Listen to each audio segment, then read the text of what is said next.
Assalamualaikum warahmatullahi wabarakatuh. Perkenalkan, nama saya Isra Farhadi.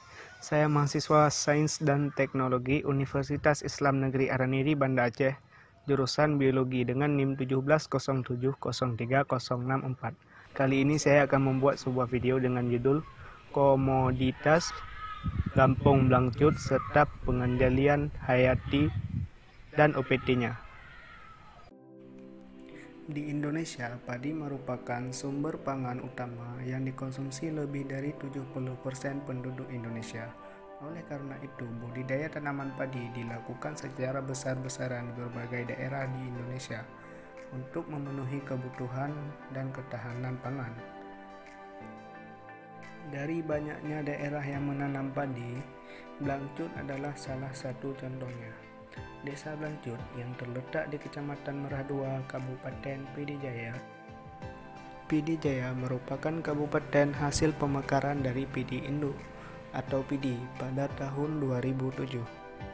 Kabupaten PD Jaya memiliki banyak sekali lahan basah yang cocok untuk ditanam berbagai tanaman seperti padi, cabai, dan semangka. Lahan basah ini didukung dengan banyaknya aliran air. Di Desa Blangcut memiliki dua aliran air utama. Pertama di sebelah barat dan di sebelah utara. Di Desa Blangcut memiliki suatu tradisi yang unik, yaitu sebuah tradisi setelah selesai panen, masyarakat serentak membuat makanan untuk dibawakan ke Menasah agar bisa dimakan secara bersama-sama. Tradisi tersebut dinamakan dengan tradisi Kenduri Blang yang sudah dilakukan secara turun-temurun. Kebanyakan warga desa yang tinggal di Blangcut berstatus sebagai petani dan peternak, serta beberapa yang berdagang dan ASN. Keunggulan komunitas di PD Jaya adalah padi. Tanaman padi ditanam secara besar-besaran setiap tahun, dikarenakan potensi geografi alam yang mendukung serta sebagian besar penduduk di daerah PD Jaya khususnya Blangcut memiliki mata pencaharian sebagai petani. Padi dalam bahasa Latin Oryza sativa merupakan salah satu tanaman budidaya terpenting dalam peradaban. Meski terutama mengacu pada tanaman budidaya, padi juga digunakan untuk mengacu pada beberapa jenis dari marga dan genus yang sama, yang biasanya disebut sebagai padi liar. Padi diduga berasal dari Indochina dan masuk ke Indonesia dibawa oleh nenek moyang yang migrasi dari daratan Asia sekitar 1500 sebelum Masehi. Di Indonesia, padi merupakan sumber pangan utama. Lebih dari 70% penduduk Indonesia mengonsumsi olahan padi. Oleh karena itu, budidaya tanaman padi dilakukan secara besar-besaran. Akibat dari penanaman secara monokultur demi penyediaan kebutuhan nasional, siklus hidup hama dan penyakit tanaman pada padi semakin meningkat. Hal ini dikarenakan tersedianya makanan, tempat hidup hama dan penyakit, serta penggunaan pestisida secara tidak bijak yang mengakibatkan resurgenis hama dan penyakit yang mengakibatkan membludaknya populasi hama diikuti pula oleh kerugiannya terhadap produksi padi di Indonesia. PHPT adalah suatu konsep pengendalian hama dan penyakit yang di dalamnya menggunakan berbagai macam pengendalian, baik secara fisik, mekanik, kimia, dan biologi, yang mana pengendaliannya diatur berdasarkan atas duka ekonomi dan adanya keseimbangan umum. PHPT merupakan jawaban dari segala permasalahan yang kompleks dalam masalah hama dan penyakit tanaman yang selama ini pengendaliannya dengan pestisida kimia yang merusak alam. PHPT adalah suatu sistem pengendalian yang baik di mana tidak dari keampuhan mengusir OPT saja, melainkan pula memperhatikan aspek ekologis. Kendala dan hama. Kendala yang dialami petani adalah hama dan musim panas yang membuat tanah retak serta kering. dan juga beberapa hama seperti contohnya bulir yang busuk. Penyakit bulir busuk ini disebabkan oleh bakteri Tollerida glumae, dilaporkan pertama kali di Indonesia pada tahun 1987 di Kecamatan Indihiang, Kabupaten Tasikmalaya. Penyakit bulir busuk dicirikan dengan bulir padi mengalami pembusukan bahkan hampa sehingga menyebabkan kehilangan hasil yang nyata. Bakteri ini diketahui dapat terbawa benih sehingga berpotensi menyebar dengan cepat.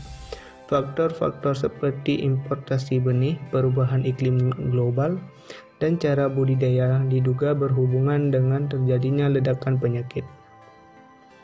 Ciri-ciri dari bulir busuk yang pertama, mulai membentang ke atas karena biji tidak terisi, ranting mulai tegak berwarna hijau dengan tulang cabang berwarna hijau. Gradasi warna pada bulir berbeda dengan bulir yang berisi. Biasanya, bulir busuk ini berwarna agak keputihan, sedangkan bulir yang berisi lebih kekuningan.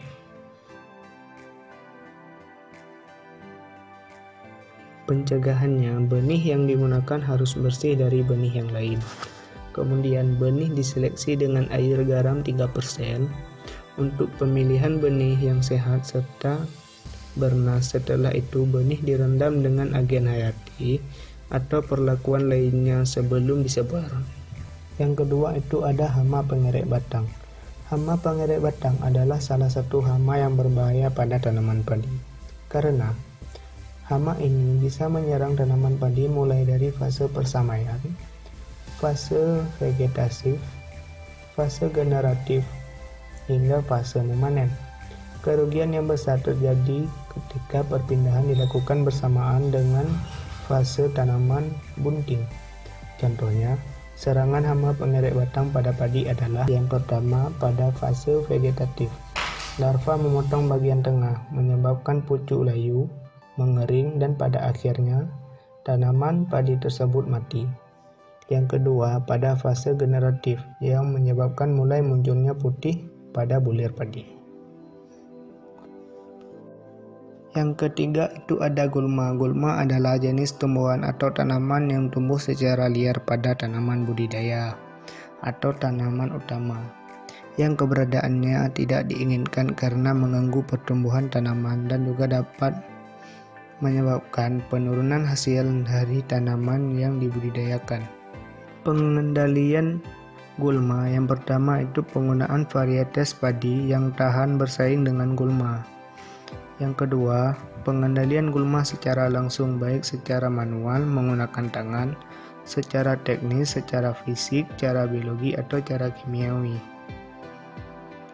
Yang ketiga, pengendalian gulma secara biologis yaitu pemanfaatan itik atau bebek, yaitu dengan menempatkan anak itik pada lahan sawah selama beberapa hari. Anak-anak itik tersebut akan membantu mengendalikan gulma dengan cara memakannya. Keong mas merupakan salah satu jenis keong air tawar yang berasal dari benua Amerika. Tidak jelas seperti kapan masuk ke wilayah Indonesia. Potensi keong mas dapat menyebabkan kerusakan tanaman 10-20%. Pengendalian keong mas yang pertama itu memasang penghalang plastik pada persemaian. Dengan memasang plastik pada sekeliling persemaian dengan harapan keong mas tidak dapat masuk ke dalam persemaian.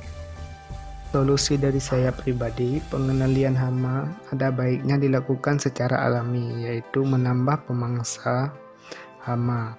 Sebagai populasi hama tidak meningkat dan juga ekosistem alam terjaga dari bahan kimia, misalnya hama tikus yang dimakan oleh ular, lalu ulat yang dimakan oleh burung. Presentasi dari video saya, apabila ada kekurangan saya mohon maaf. Saya akhiri, wabillahi taufik wal hidayah. Assalamualaikum warahmatullahi wabarakatuh.